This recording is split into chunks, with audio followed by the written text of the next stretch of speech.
Welcome to Bigfoot Society. If you have Bigfoot activity to report from the same areas discussed in this episode, please reach out to me directly after this episode.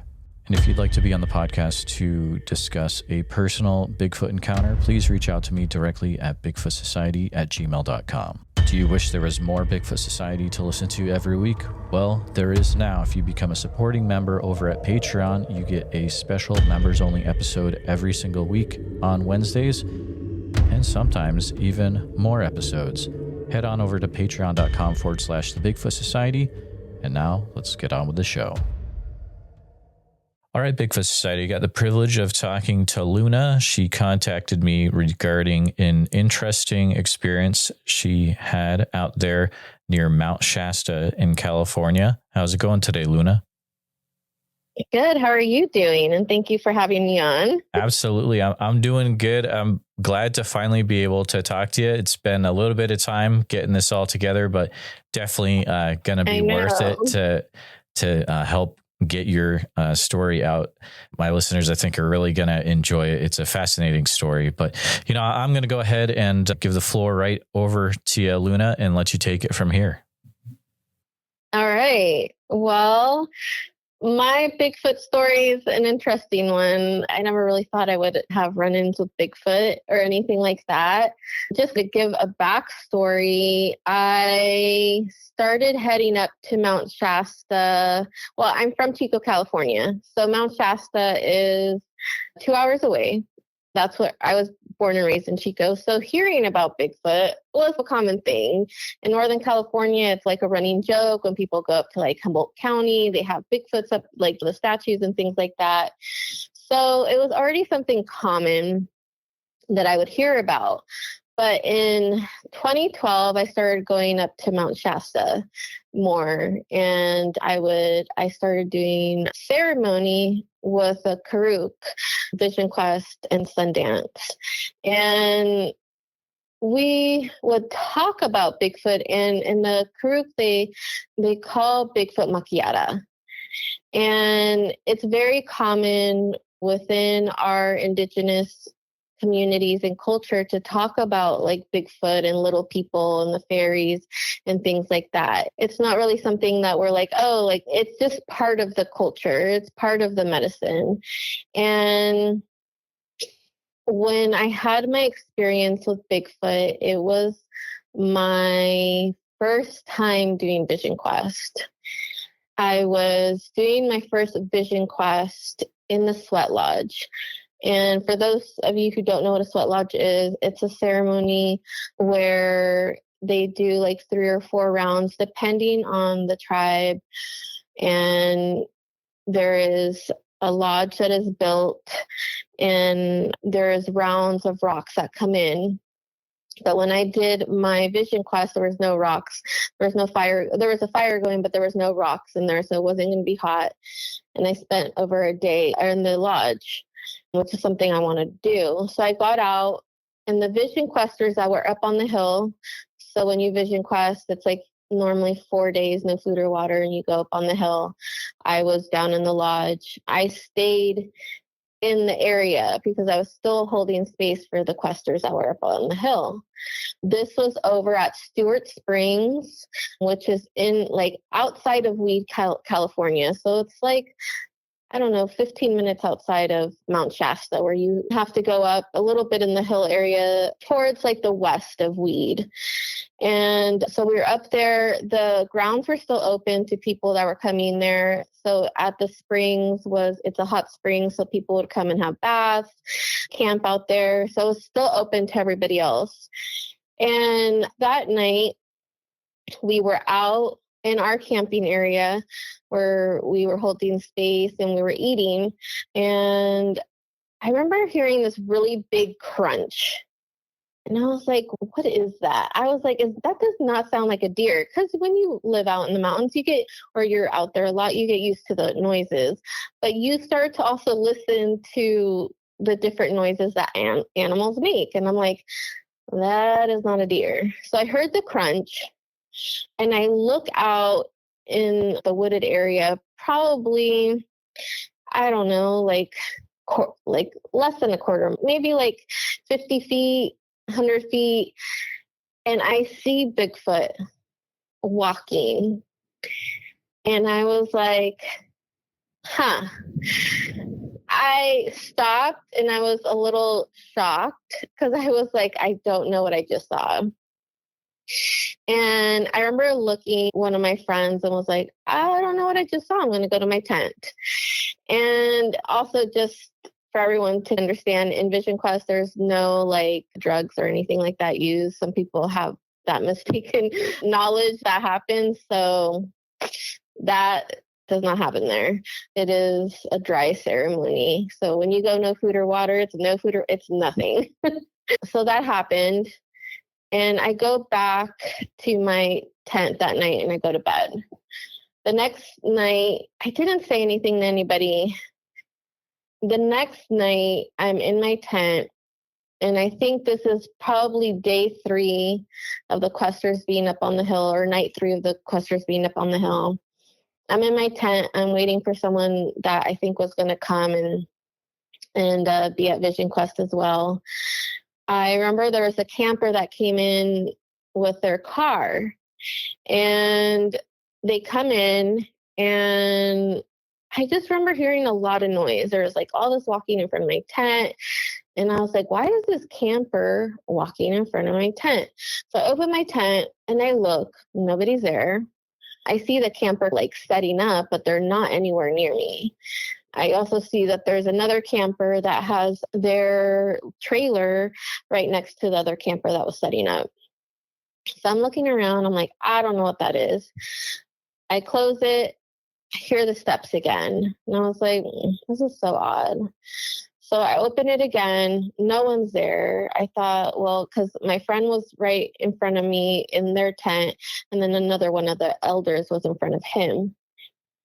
So I close it again. I thought they were trying to play a joke on me or something. And it was a while later. I am just I was just in the tent. I was getting a message from my friend, and I think I was listening to some music. I was in my tent, and I just look around for a moment, and then I hear this noise, and I hear, and I'm in my tent. I'm not seeing anything outside of it because it's closed up. And I stop. I'm like on my stomach, frozen, like I'm pretty sure I'm pale, freaking out, but I didn't even want to breathe because I thought it was a bear. So I wait, and I'm just like terrified. I'm hearing this noise, and about, I don't know, 30 seconds, a minute later, it felt like 10 minutes. My friend that was in the other tent opens his tent, and I can see him with his flashlight. So I opened my tent right away, and I was like, I think that's a bear. And he's like, it's not a bear. There's nothing there. I'm like, I heard it. Like I heard it next to the tent. I heard it breathing. Like something is there. And he was like, nothing is there. Just go back to the bed. I'm like, no, like something is there. He's like, and he's with this flashlight. He's looking around. He's like, there's no way that bear can at least run that fast. And he's like, there's nothing there. He's like, I heard it, but there's nothing there. So I go back in my tent and I was like, no, I just had this odd feeling. I was like, whatever that is coming back. And so I get my stuff because my car is like 10 feet away. It's like right there, pretty close to our camping spot. And this area is pretty open. Like it's not like super wooded or anything. Like there's a lot of trees and things like that, but just to give context, there's like a little bridge. There's like parking areas for people when they go down to the bath. So it still has an open area in the middle. So I grab my stuff and I go by his tent. And he's like making fun of me. He's like, what? I'm like, you guys have fun. That thing is coming back. Whatever that is coming back. And I get right to my car. And I smell the most pungent, disgusting smell I've ever smelled in my life, like poop and wet dog. And at that moment, I was like, that's Bigfoot. I get in my car, and the rest of that night is history. It was like, I get in my car, I grab my drum. I'm a drummer. I do Native American singing and drumming, indigenous singing and drumming. So I grabbed my drum, and I just was like, I do not know what I'm in for tonight, but we are in for something. And we were. And about, I don't know, 30 minutes, an hour later, I just start to see, like, I start to hear things. I start to hear like slight banging, but it's not incredibly loud at first. And as the night goes on and it's like 11 o'clock, midnight, 1 a.m., it starts to get louder. And I hear my friend and the other elder talking to each other, but I see my friend with their flashlight and they're getting something out of their tent.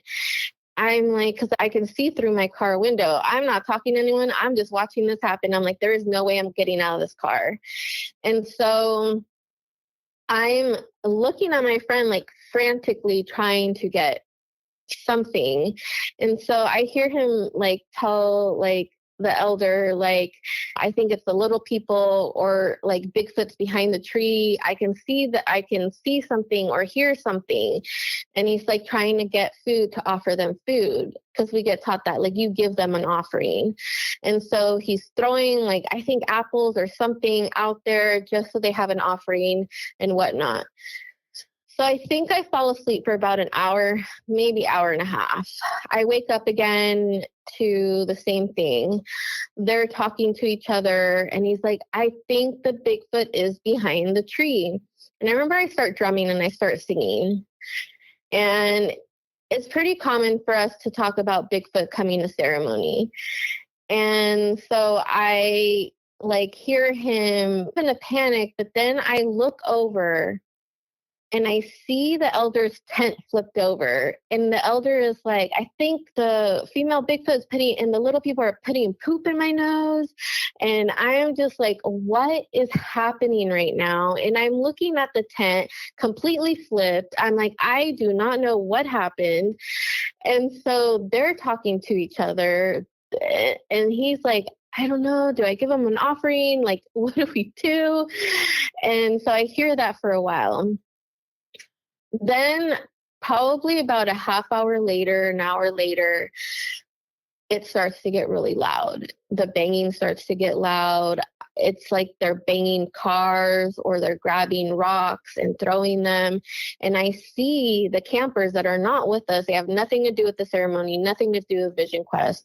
I see them open their door and start to look for the flashlight, like their flashlight, and like they're flashing their light out there. And I'm like, this is not just us hearing this. And it progressively got louder and louder as the time went on. I just sat in my car and I did not know what to do, because I was like, this is insane. I cracked the window a little bit. I was hearing, I never heard any growls or anything, but it was like the constant beating of something. And so there's a Bigfoot song that we drum. And so I think I sang that. And it was probably like pretty close to the sun coming up. And I could start to hear the birds like chirping, but I was hearing the banging getting louder and louder. And then as the sun came up and as I could start to see everything and the birds were getting louder, I hear one final bang. And it was like if they grabbed a boulder or something, just threw it, and then it just stopped. About 15, 20 minutes later, my friend comes out of their tent, the elder comes out of their tent, and I see them and I feel safe. And I was like, something like, what was that? And they're like, we were visited. I was like, you think we were? And so we're talking about it, and he's like, go back to sleep. And I'm like, I can't. You can sleep after that? I cannot. And so they're like making fun of me. If you do ceremony, you get used to this kind of stuff happening. So I go down to the fire, because when there's ceremony happening, there's always a fire. You're holding the space with fire. And I go down, the elders down there, and I'm just like, trying to get the story out. I'm like, my anxiety, I'm like freaking out. And he's just laughing. And he's like, so Bigfoot came for his woman. And I was like, this is not funny. And I ended up getting the name in my community, Bigfoot's girlfriend. And that was what happened in that occasion, but it has not been my only run-in with Bigfoot, but that was probably the most prevalent one. It was like the first time I had that, but since then Bigfoot has stuck around and I've had experiences here and there. I also had an experience in Yosemite where I was with friends. We were up at Glacier Point, and we were in Yosemite for a few days. And when you go to Glacier Point at night, they have the guy he has like the laser. And if you haven't been to Glacier Point, it's like where you can see Half Dome and you can just see all of Yosemite. It's absolutely gorgeous. We went there during the day and someone was like, you guys got to come back here at night so you can see the stars, and they give a presentation. So we did that. And it was like almost over, and we decided to walk back to our cars pretty early, me and my friends, where everybody else in our group was still there. I think there was like 10 of us or something. And so the three of us decided, let's go back to the car early and we can head back to the Airbnb, or just wait for everybody to get to their car before everybody starts walking. Because there was quite a bit of people. There's, I think, 50 people out there. And so a few people got that idea and was also walking back to their car. And so we get back into like the parking lot area. It's not that far of a walk down. And I just remember it got really quiet. I could see my friend. I could see her sister, and we're walking down, and I'm just like hearing this banging as we get closer to the bathroom areas. And it got really eerily quiet. Like I was just like, where did everybody go? Like I knew we weren't the only ones that walked down. And we get closer to this bathroom, and I'm just hearing this banging. Like there's the chains that are below that I think like block off some of the trees and things like that. It was like someone was grabbing the chains and messing with them. I was like, what? That's so annoying. Like, who is doing that? Some kid? I don't know. Like, they need to stop. The adult in me was like irritated at that point. And so we're walking past the bathroom, and I'm like, that must be someone by the bathroom. But I look into the bathroom, and it's dark. No one's in there as we're walking by. And I'm like, that's really strange. And we pass that bathroom, and we're almost to the car. The car was going to be to the left of us. And I remember hearing this deep growl. It was like, and I was like, I look at my friend and I was like, run. So we run to the car, and the three of us do. We run to my car, actually. And I'm just like, do not know what's happening. We get in my car, and I would look at my friend, and I was like, did you hear that? And she was like, yes. And I'm like, and then I asked her sister, I'm like, did you hear that? And she was like, no, I just saw you guys running and I ran. And so I was like, y'all, I think that's Bigfoot. There's no way that's a bear. There's no way that's a mountain lion. Like, I've been around those things. That's not that. And so they had heard the banging too and things like that. They were like, we just thought someone was hitting something. And so we get in the car, and I drive back. I drive to the part of the parking lot that happened, because it was just right there. But I turned the car back that way, and I just like offered it a song. But I was so terrified at that point. And so we end up going back. And to give context, my friends are not, they don't do ceremony. They don't do any of that. So they have never experienced what I do, and that they knew what I did and things like that. They knew that I was a healer, but they're not in that world like I am. So for them, they were like, we don't know what's going on. And so I explained to them. That was probably back. The one with Vision Quest happened probably in I think I was 32, 33. So that was probably 2014, around there. And then maybe 2015. And then the one in Yosemite, I think, was probably around 2017. And that was probably the last time that I had like a big encounter with Bigfoot like that. But I've had little stuff here and there that I'm like, but that hasn't been like those two. But those are my two really big encounters with them. Luna, thank you for sharing. Something that came to mind while you were talking, I was like, man, it brought something to mind. There's an old Bigfoot website called Bigfoot Encounters, and they have a section about Mount Shasta, there's a lot of different Bigfoot interactions that have happened over the years around Mount Shasta. I have a lot of friends that have similar stories. Oh, I'm sure. One of the accounts is let's see, I'm just going to read it real quick. Bigfoot came out of the forest, knocking off a branch at the 19-foot level. This is by Bunny Flats Campground. Bigfoot gave them a crystal and went back into the woods. A medicine man named Charlie Tom said, if you're in trouble in the woods, to sing the Bigfoot song and Bigfoot would help you. So Charlie Tom is actually I never met him because when I started doing ceremony with Walking Eagle, like he had already passed, but he was like their intercessor before Walking Eagle took over, I believe.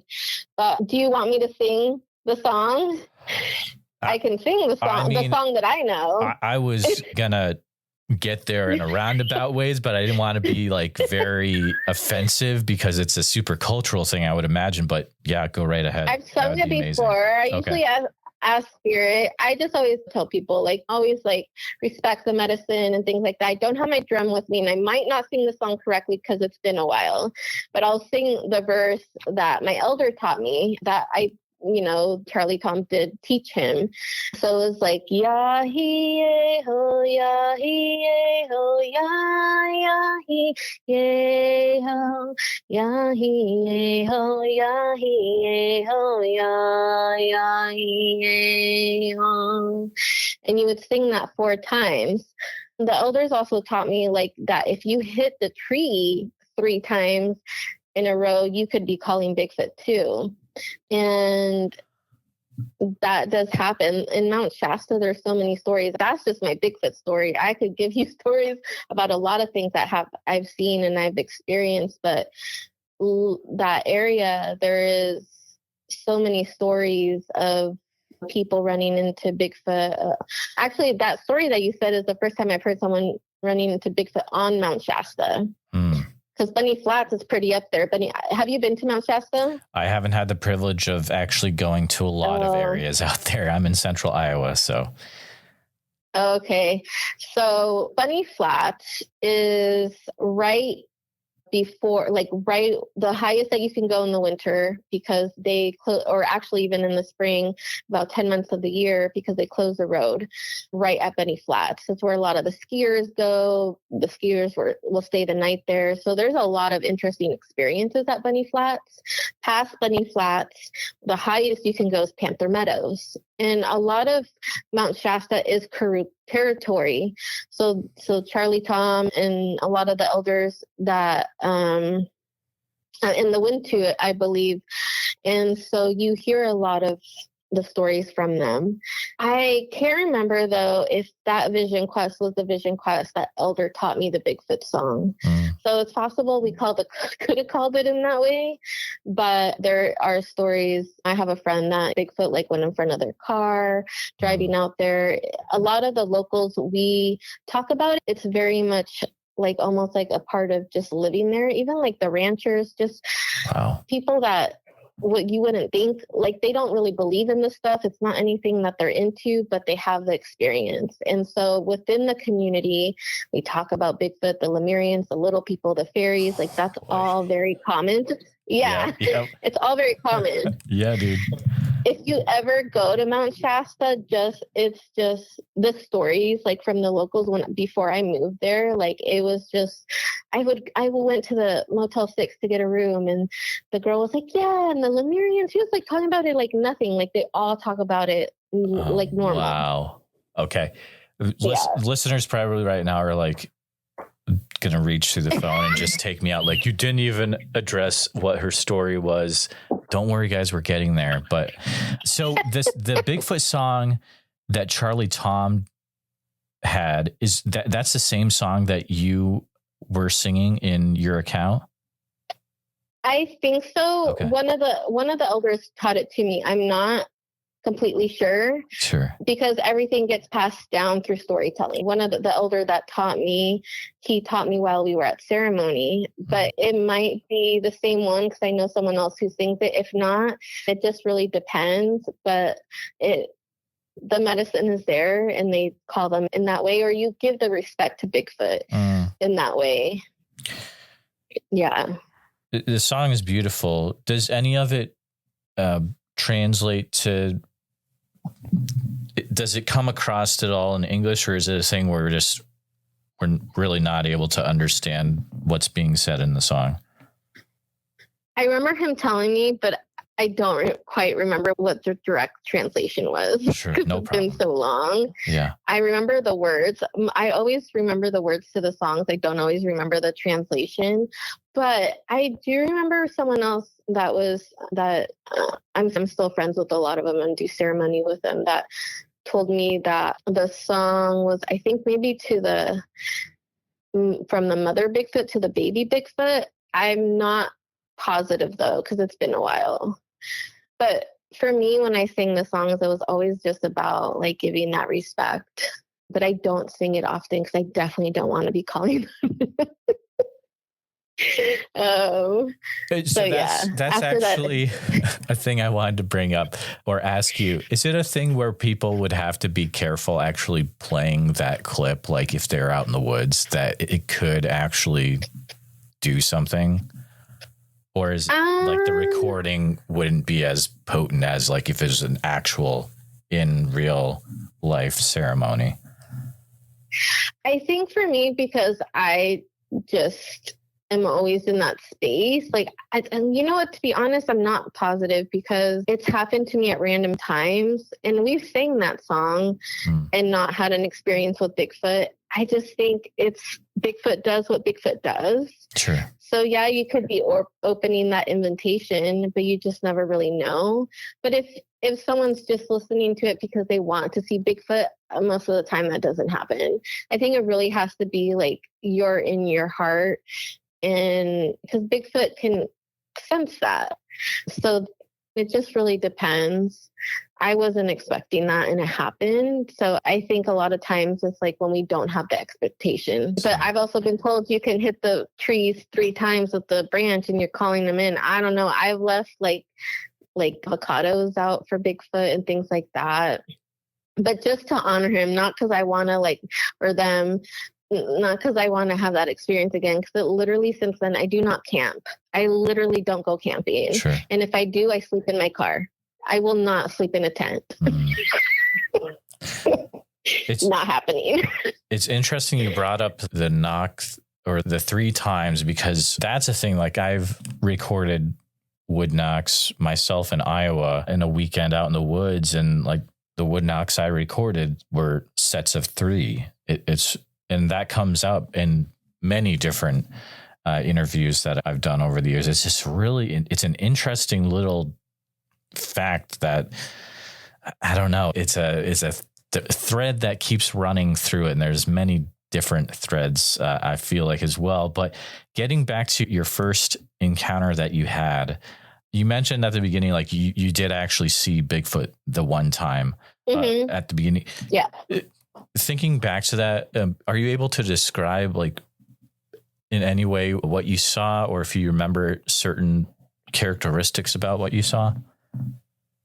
Yeah. So what I think I saw was a female Bigfoot. And I remember it, like, the way that it walked was like ape-like almost, but like upright. And the hair was almost like this very pretty orangey brown. I do remember that and thinking that was interesting. But the shape of it just seemed like it was either like a junior Bigfoot or like it was a female. And yeah, I will never forget that. I think that image will always be with me. That was the only time that I physically saw Bigfoot. And then I smelled them. Actually, no, I think I've smelled them like twice. So. Were you able to see anything of the face of the Bigfoot at all during that time? So it was when it was walking, it was like I could see the side. So I saw more of the profile. I remember like it had a lot more hair like around the hands, and the face looked more like man and ape mixed together. More like a smashed nose, like the crinkly skin around like the cheeks and the nose and that area. I do remember that. But it wasn't the super dark like hair that I think a lot of times people see or think of when they think of Bigfoot. Longer hair, shorter hair? Remember anything about the length? So the body like shaggy, a little bit matted in some areas. I would say probably about like 3 inches of hair, maybe 4, but like around like the lower part of the arms is where I felt like it was longer hair, and around like the feet area, lower legs. I would say that's more like 4 or 5 inches. Sure. Did you get a feel for how tall it seemed to be? I would say well over 7 feet. Mm-hmm. It was pretty tall. My ex was probably like 6'4". So I would say it was at least a foot taller than him. Wow. Yeah. You mentioned it was moving like an ape. Can you go into more detail about what that would mean to you, about how something would move? The like arms. Okay.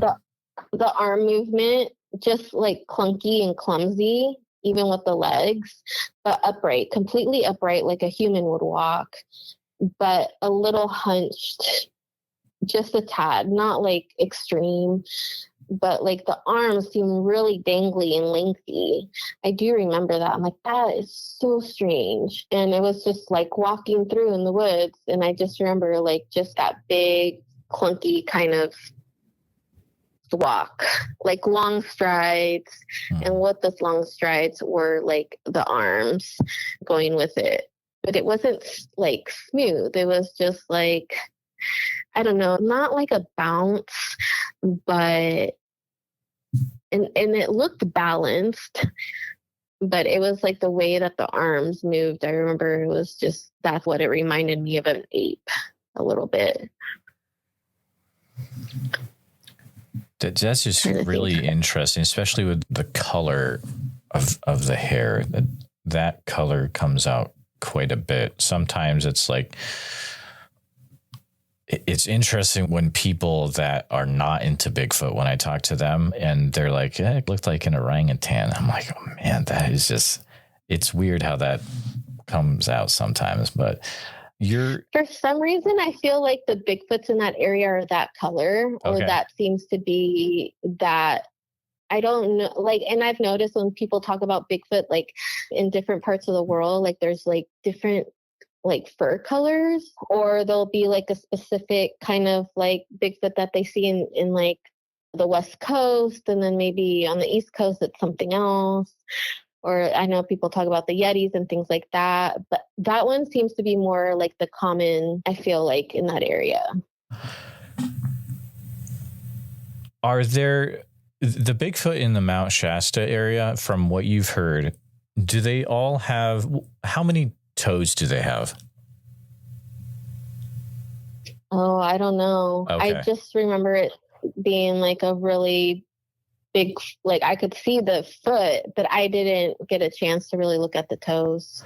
And I asked that, so sometimes every once in a while there'll be like, so no 4-toed Bigfoot in the area, it sounds like, which is a good thing. That can get pretty wild. I haven't heard that. Yeah, I haven't heard that. I think most of what I've I think a lot of times too, people are so shocked when that happens that they don't even have a chance to look at the feet or anything. Like I just remember I probably got like a good 30 seconds or something of like just staring. That's incredible. Yeah, until I was like, and then I snapped out of it. Like I was like, I need to go back to my tent. It was pretty shocking, but the growling part has definitely been interesting too. But like a few people have talked about how like sometimes they'll stare. That didn't happen to me. I don't know what I would have done if that would have happened to me, to be honest. But yeah, feet wise though, I do remember the feet were pretty big. Gotcha. And the hands. Like the hands and the feet just seemed like they didn't fit with the length like of the body, if that makes sense. How far down? I do remember that. How far down did the hands, let's say you're looking at the side, you've got arms and hands at the end of them. How far did those go down on the side of the body? Like how far hanging down were those? I would say probably, let me think. I would say, I feel like almost to the knee or around there. Okay. It's just, I just remember it being really like dangly. But like, I remember the hands being really big and really hairy. But so are the feet, so. It sounds like it was a pretty non-aggressive encounter, which is a great thing. That's how I took it from your story. I guess you would be the final say since you were the one actually there. Would you say when I saw it was not aggressive? Okay, that's true. Yeah. The one in Yosemite, the one, I mean, that the next night, I would say definitely freaked me out. Like, I don't know why they were throwing stuff, and I still ask myself to that day. That's true, yeah. Like, why? What was the point of that? And then what was the point to growl? So I'm like, I have always asked, I'm like, do they want something of me? I don't know. Like, I don't have a question of that because it's just like, it's been a few, like, interesting encounters and I'm like, I don't have an answer. They've never done anything to me or to anyone that I know that is harmful. Just everyone is scared. Oh, sure. Yeah. You mentioned that you've also heard some things from friends, acquaintances around the same area. Are there any that come to mind that you'd be able to share of other accounts that you've heard? The one that I can share would be that he was driving home, I think from work. It was pretty late at night in Mount Shasta, and Bigfoot just went in front of the car and stopped and looked at him. But he's also another friend of mine that does ceremony with the same. Well, his family is the one that does it. So I was like, when he told me that story, he told me a few other ones. And so a lot of us within that community had our Bigfoot encounters, but even outside of it, there was people too. Bigfoot is just really active in that area. I don't know if people can camp out in Stewart Springs anymore because since COVID, they closed down the part of being able to take a bath in the spring area and stuff, or in the spring baths that they have. But they do have they did have camping and hotel. I just don't know if it's still opened. I think it might be, but around Siskiyou Lake, there is camping at Siskiyou Lake, and around the mountain areas where I feel like a lot more people have had experiences. So in the town area, I haven't heard too much, but when you start to get more on the outskirts of the town, so you have the mountains that are in the Siskiyou Lake is to the west, and then Mount Shasta is more to the east of town. And so that's a separate drive when you go up the mountain and you go to Sand Flats and then Bunny Flats and Panther Meadows. There's a whole other, the stories people have in that area too is a lot. But it sounds like some of them don't really have the go ahead to share, which is totally understandable. Yeah, I would have to ask because some of them have to do with ceremony. And I'm like, I don't know if I have permission with those. That's why. No but problem. The one in front of the car, I'm sure it's fine. But I remember when he told me about that, like, actually, there was somebody else, though. I'm not like close friends with him. It was just, I went to an event and he talked about Bigfoot and he said that he had an experience with Bigfoot and up in the mountain, I think. And Bigfoot was like behind the tree, or he saw Bigfoot behind the tree and like just like stared at him. I can't remember if it was like around the Bunny Flats area because it was like probably like 8 years ago when I heard this story at an event. But I know that he had that experience up there with them probably multiple times. For some reason, the people that I have heard that have had the run-ins with Bigfoot tend to have multiple up there. Like it's not just a one-time deal. Like he comes back or they come back. I would say he or she or they, it happens again. That seems to be a reoccurring thread as well. Do you have any thoughts as to some witnesses? They do seem to have multiple interactions with Bigfoot. Do you think there might be a reason for that, or? My personal reason is I think that they're just people that Bigfoot is connected to, or like they have that energy.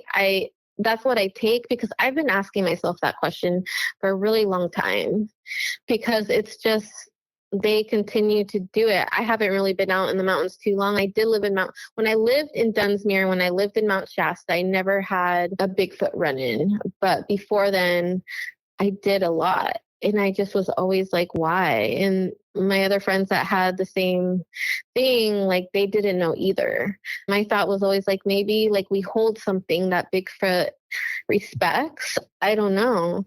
I still to this day just continue to ask that question. But I went to Yosemite recently. I did not have an experience then because I wasn't able to go to Glacier Point or go to too many places because it was only for a day, for 24 hours. I do remember hearing noises outside, but I don't know exactly what it was. We were in a cabin.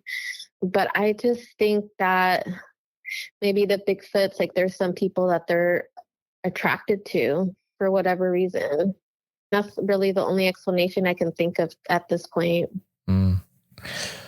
There's going to be some people listening to this that have never heard of Mount Shasta before, and this is totally like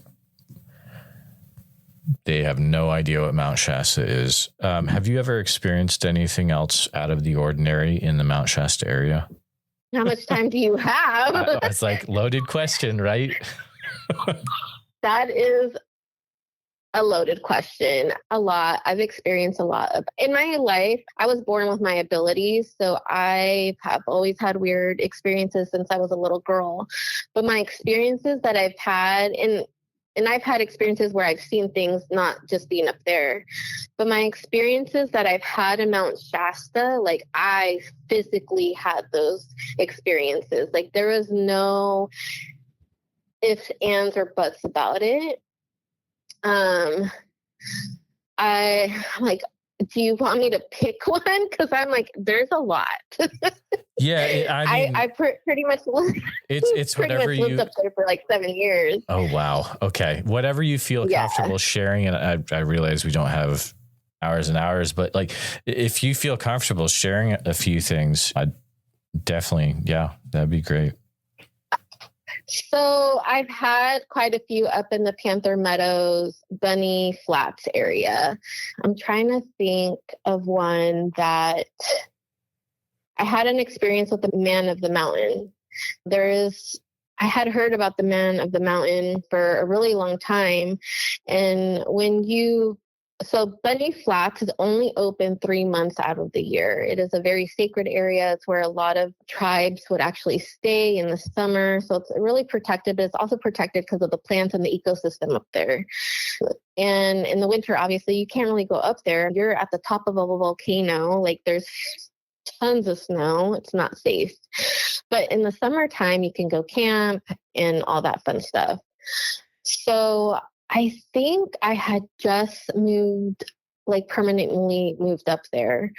And I want to say this was probably October 27, no, done, either 2017 or 2018. It was either before I had moved to Dunsmuir or the year after. And so I went up, and I remember it being like, I think a few days before Halloween, because they always close it around like the 31st of November of October or 1st of November, depending on weather. Sometimes it's earlier, sometimes it's a little later. So I remember going up there, and I was like, I want to go on a hike. I never had an issue going up by myself because there's tons of people up there all the time. And so when you're up at Panther Meadows, you're up there with like 100 people, 50 people that are just up there, and it's open. There's trails everywhere. Had gone the day before, and I went back up because I knew they were going to close it for the season. And so that used to be where the old ski bowl was. So it's called Old Ski Bowl area. And that used to be where the ski park was. Now it's, I think, down the mountain more. I haven't actually been there because I'm not a skier or a snowboarder. So I remember going back and was like, okay, like I want to try a different like trail area, and it's open. Like there's not a lot of trees because once you get closer to the top of the volcano area, the trees are different looking. They're strange looking to me. And I was like, I don't remember that trail there yesterday. Let me go down it. So I go down, and I think I had even done like a Facebook Live or something. And I went out and drummed, and I had my drum with me, and I'm going down this trail. And I stopped a bit and was doing my thing, and I was going back on the trail. And I was like, I think I want to go up this way because I don't know if the water's over here. I was trying to look for the water that comes out of the top of the mountain. There's like a spout. And my friends had told me about it, but I could never find it. It was actually easier than what I thought, but that day I did not find it. So I'm going back down. It's like to the left and more into like where a lot of more of the trees were at. And I see this old man with a cane. And I remember I'm like, oh, wow, like he does not care. All right, cool. Like good for him, like getting some workout. So I see him walking really slow. And I was like, let me walk this way. But then like I look back and I'm like, don't see him. And I'm like, how did he move that fast? And so I keep walking towards that way, and I see him going like towards this other area. And I'm like, this is so weird. And so I don't know what in me thought. It was like, yeah, let me follow this old man to this area. And I see him and I hear him banging his cane against like different parts, like where he was walking. And I'm like, I think he wants me to follow him. So I go, and I'm like, what's over here? And I'm walking, and there's other people here and there. And I get to the part where it's a hilly area, but he's up the hill already. I'm like, what is happening here? And I start walking up, and I had just had vertigo that year. And so I was taking it slow. And I get to the middle of it, and just something in me was like, I don't know about this. Like, I'm like, if he wants to take me in the mountain, I'm not quite ready for that. And he was walking up on the top, and I stopped, and I was like, I need to go back down. It was just a small kind of hill. And I start going back down, but I feel like I got lost. I don't know why. Like, there's no way to get lost. I just need to go back down. So I'm like trying to find my way down. Because it's not a long walk. It's like 20 feet, 30 feet back down. And I see like this, like a little like wind tornado, dust tornado happening at the bottom. And then I felt like, I was like, which way am I supposed to go? And so he's back down that hill. And I was like, this is so weird. And so he starts hitting against rocks and things to help me down so I can find my way back down. And I did. And he goes ahead, and I'm going back out towards like the area where a lot more people are at and things like that, closer to the parking area, and past the trees so I can get into that area. And he's gone. Like, he's not there anymore. And I look around, I'm like, there is no way this old man with a cane is gone. I look around, I'm looking, and I get past those trees, and I'm looking again, and I'm getting closer towards the parking area. And like right before the parking area, it's all open. There's not a lot of trees out there. There's like little labyrinths that people make and things like that. And you'll find a lot of interesting stuff people leave there. And I am just like, still like trying to figure out what I just experienced. And so all of a sudden I see someone working on the labyrinth, and I go up and I'm like, this looks really nice. You're doing an amazing job. The person starts freaking out and starts, like, their face is covered. I can't see their face. They have like a hat on, and I see that their whole face is covered with like a wrap or like a scarf. And all of a sudden, like, they just panic, and they were like, and I was like, what? I just run towards my car. I was like, I don't know what's happening anymore. And all of a sudden, I run into this lady, and I was like, I don't know what's happening. I was just like, this is so weird. I was like, I just came to find the water. Oh, I did find the water that day. I was like, I just came to find the water that comes out of the mountain up here. Someone told me about it. And so she took me up, and it makes me emotional. She took me up, we got some of the water, and we went back down. And actually, like, she gave me her number when I'd seen her in town a few times. But I think if it wasn't for her, I don't know what I would have done, because it brought me back. I felt like I went into another timeline or sphere. I don't know what was happening. And I just like felt like I was like back in my body once I could talk to her, and she showed me where the water was and whatnot. I will never forget that day either. Like it, and I don't even have an explanation to what happened that day. I'm like, I wonder, I'm like, were they trying to take me in the mountain? Like, was he trying to show me? Because we've all talked about the old man of the mountain. Not exactly what I thought it was going to be. I've never seen him again, but that was a pretty impactful experience for me, just like Bigfoot. Yeah. So is that a legend that kind of goes around where other people have seen this old man of the mountain in that area? Yeah, there's people that are like, yeah, I sat and talked with him. I was like, I didn't. Wow. I sure did not. Yeah. So there's people that have said that they've gone in the mountain, and I thought that could be what was happening, or maybe he wanted to talk to me, but I was like, I'm not ready for that experience. In myself, I knew, I was like, I'm not emotionally ready for this. I'm not spiritually ready for this. What happens if I go in there and I can't come back out? No, I'm good. That's not happening here. I was not ready. And so I left. And I definitely, there's times that I've wanted to go back up there by myself again, but I just know, I'm like, if that happens again, I'm just going to freak out and run the other way anyway. So I do go up there. I've been up there plenty of times. I think I went up there like a few times again by myself, but normally now I just go hiking with friends in that area. But yeah, there's a lot of stories of the people like having conversations with him and things like that. I never saw his face. He looked like an 80-year-old man slowly walking. So I knew in my mind, I was like, this has to be him, because there's no way he can make it up that hill before I could. And that, like, literally, like, almost felt like seconds. What if it's like J.C. Brown stuck in time trying to find the treasure of Mount Shasta still? I don't know if you've read the stories of J.C. Brown. Not. Oh man, you got to check it out. So a lot of people, Mount Shasta, known for Bigfoot.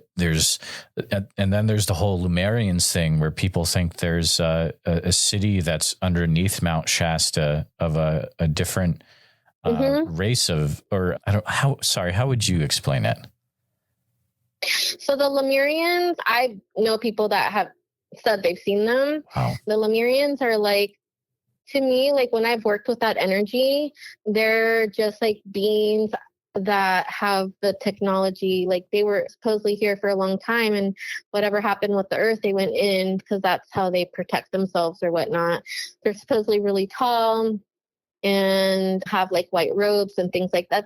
Seems to be what a lot of people in town say. There's people that have lived in town for years, decades, their family has. And so they talk about how like these tall people would go into the stores and they would buy things with gold. And those are very common stories that a lot of people have in town from family and friends and their grandparents and things like that. So supposedly, like, they are just advanced beings who can't really be out in public anymore. That's what the main kind of story that I've heard from everybody. They always tell you that you're not supposed to go past the tree line. So like that's their area. You like respect their area. But funny thing is, when I went to Panther Meadows this summer, I had taken a friend up there and we were looking up at the tree line, and she saw something that looked like that, and then it like went away in an area that it would be impossible for someone to hike in. So they're there. They definitely will show themselves. I haven't heard of anyone recently see any in town. I think that it's been a long time since something like that has happened. But yeah, there are people that have talked about the city and the mountain telos and whatnot that supposedly have seen it. There's a few people that talk about the entrance. I've never seen it. I'm not too sure where it's at. But when I saw the man of the mountain, that's what I thought he was maybe trying to show me. But I was like, I backed out of that experience. I was like, no thanks. I'm good. Yeah, I've read a few books about the mountain area, and I think a common thread in the books is that a lot of people they'll be missing, or something will happen when they get above the tree line. Is that something that you've heard as well? Yeah, I've heard a lot of those stories, which is why I respect it. I respect the power of the mountain. You're also on a volcano. You never know what's going to happen anyways. It's an active volcano. It hasn't erupted in 100 years, but still, it's still active. But my elders have always said, you can go up there, but you are not to go past the tree line. And I respect that. There's a lot of hikers that go past up there and they don't go missing and they don't have those experiences. Another experience, though, that I do want to add to this story, because I feel like it's important because it keeps coming up and I'm like, okay, maybe I need to tell it, is one night I was sleeping in a Bunny Flats. And there's a lot of people out there sleeping. There's a lot of skiers and people that go snowboarding and things like sleep there. And I remember I was sleeping up there because I just wanted to sleep up in the mountain. It's a mountain. I'm like, it's so peaceful up there. So I was sleeping in my car, and it's a common thing for a lot of people to do when they go up. And I knew I wasn't going to be alone. So I'm in my car and I see this really bright blue light up on the mountain area of Bunny Flats. I'm like, that's really strange. Maybe that's a hiker up there. And about an hour later, I see another really huge blue light. And the rest of the night, I just kept seeing these huge blue lights the size of a house just show up on the mountain. And I kept looking at people outside that were coming back down from hiking. It was really late. Some hikers stay up there pretty late. And I'm talking about, this is the top of the mountain that you can see from the Bunny Flats area.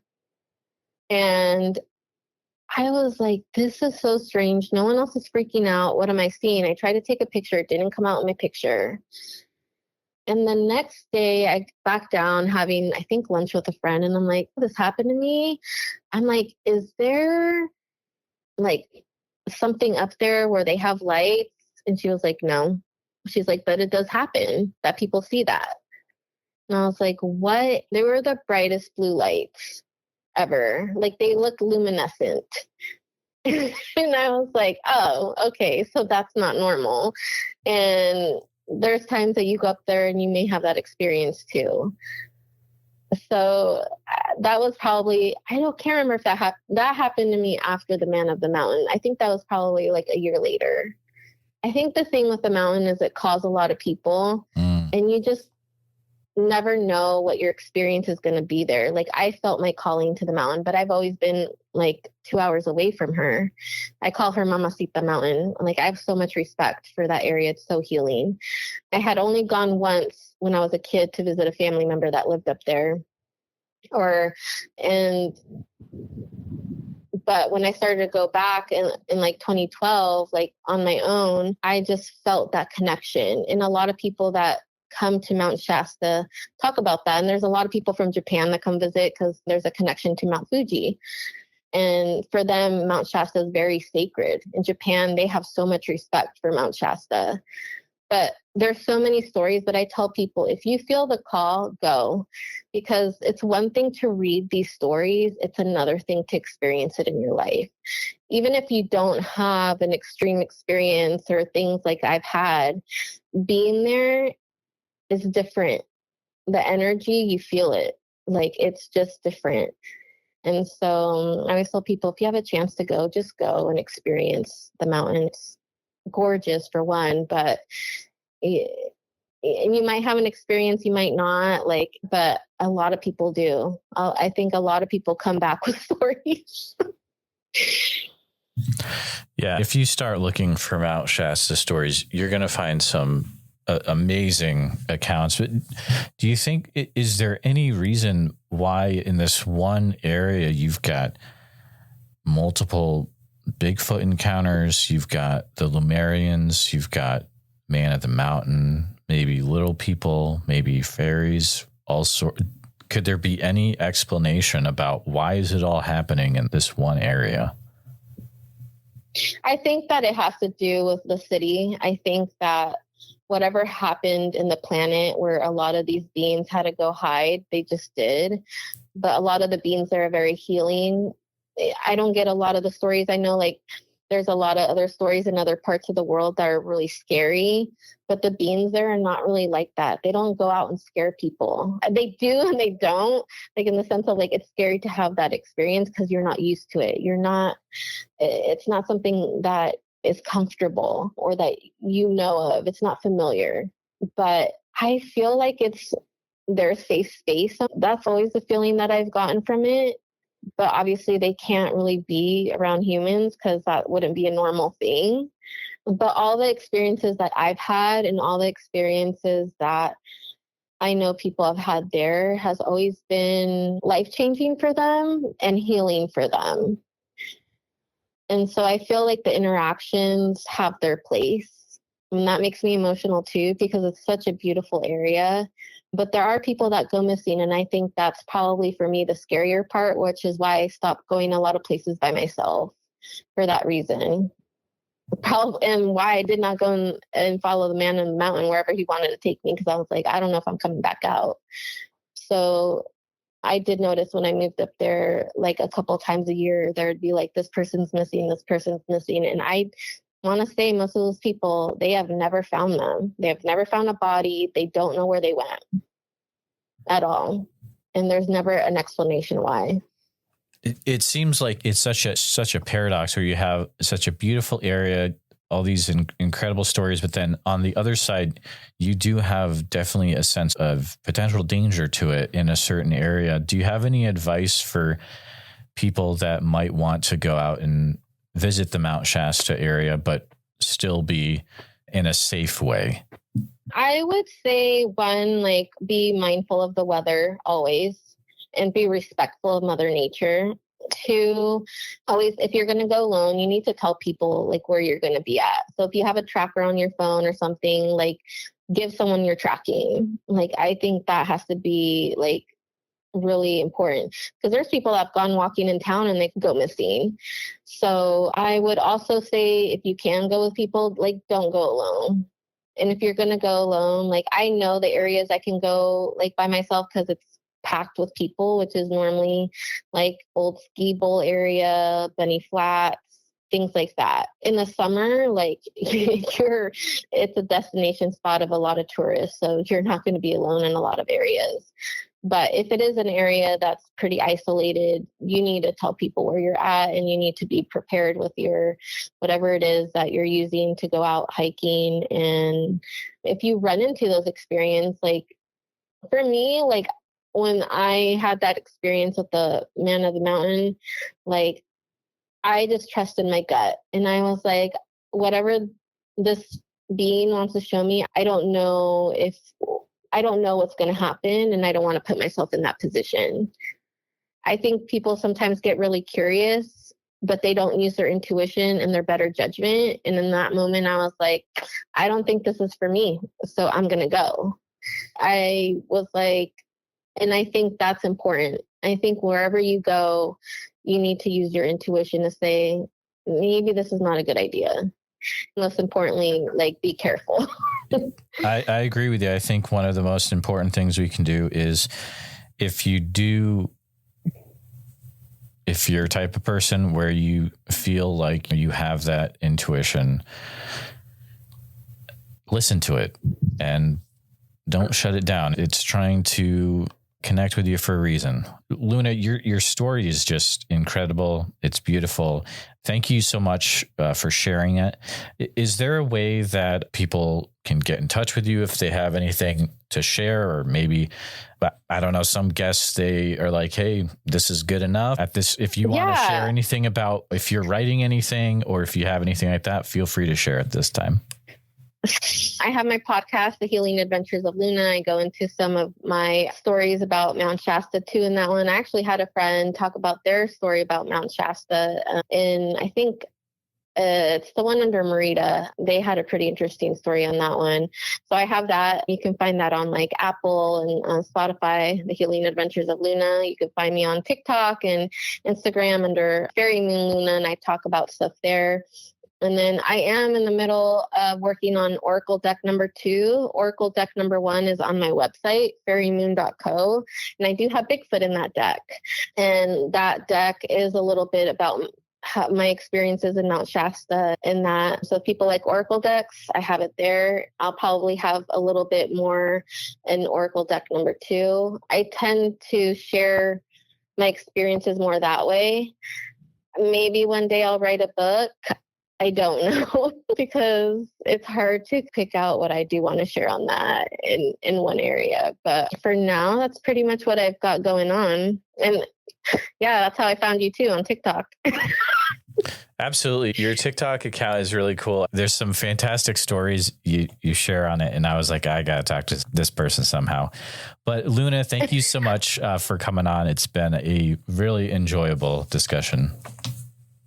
Yeah, thank you so much. Thank you for having me on and letting me share my story. Just want to take a few minutes to say thank you to you, all my listeners, for listening to the podcast. Please take a minute to help out the show by subscribing on YouTube, making sure you hit the bell so you don't miss any notifications, and share the episode on YouTube with a friend. Also, if you're listening to us on a podcast, thank you so much. Make sure that you're subscribed. Share the show with a friend. Really, it's all about sharing the show wherever you can. If you've had a Bigfoot encounter related to the following or know someone who has, please reach out to me at bigfootsociety@gmail.com or pass on my email.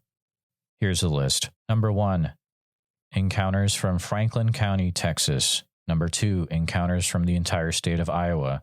Number 3, encounters from Oak Ridge, Oregon, or the surrounding area. Number 4, any individuals that know about Bigfoot being flown off after the Mount St. Helens eruption. Number 5, individuals that have had a Bigfoot encounter while in the military. Number 6, those that have had a Bigfoot encounter in the southern New Hampshire or north central Massachusetts area, including Franklin County, Massachusetts. Number 7, individuals that have had a Bigfoot encounter in a Bible camp or Boy Scout camp setting. Number 8, individuals that have had Bigfoot try to enter their house forcibly while they were living inside. Number 9, individuals that have actively have a Bigfoot living on their property. And lastly, any sightings that are in the Ouachita National Forest area of Oklahoma or Arkansas. A special thank you to all the Bigfoot Society Patreon and YouTube channel members. It's your support that helps keep the show going, and I extremely appreciate it.